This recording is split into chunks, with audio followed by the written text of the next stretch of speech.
Strip away the ocean breeze and the floral arrangements, and a marriage is exactly what it sounds like, a binding legal contract. It requires signatures, government forms, and witnesses to validate.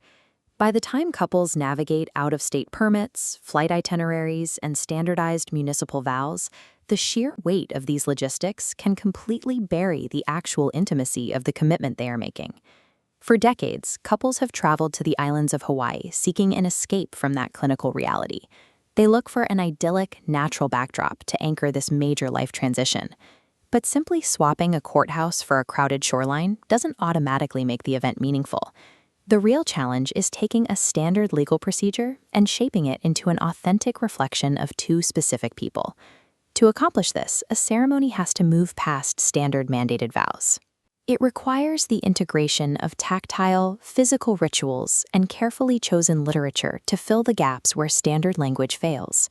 When physical actions are used to articulate the exact emotions that generic municipal scripts ignore, a simple legal exchange on the beach becomes a customized rite of passage.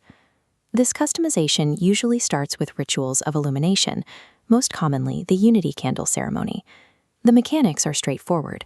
Both partners take their own individual taper candles and simultaneously ignite a larger single central pillar. It serves as a highly visible mechanism to bring others into the fold.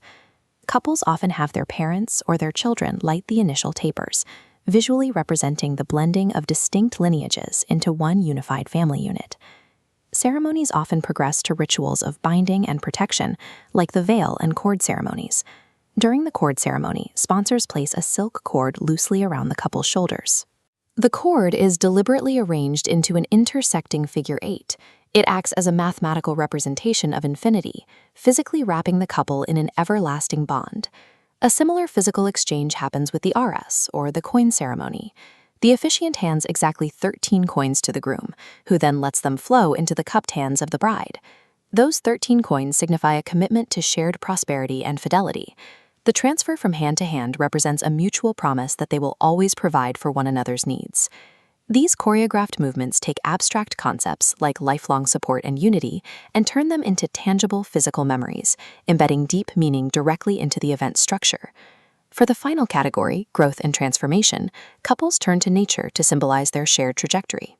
Opening a bamboo box to release butterflies introduces an ancient symbol of renewal and metamorphosis, marking the moment a couple steps into a new beginning. Alternatively, a tree planting ceremony offers an interactive, grounded approach. The act of combining soil from separate containers represents the active, daily nurturing and patience required for a marriage to flourish over time. Physical actions, however, require intellectual anchors to give them context. This is where carefully selected poetic readings do the heavy lifting. Many couples use secular literature, like Paulo Coelho's The Alchemist, to articulate the concept of twin souls. It provides a framework to discuss universal destiny and connection, without relying on strict religious dogma. Conversely, Khalil Gibran's The Prophet is frequently chosen for its nuanced view of partnership. It describes the necessity of maintaining individual freedom, spaces, and independence, even within a committed togetherness. When you pair these tactile actions with timeless literature, the ceremony completely sheds its clinical origins. It evolves from a bureaucratic requirement into a bespoke, highly emotional experience. There is a critical vulnerability built into this entire process.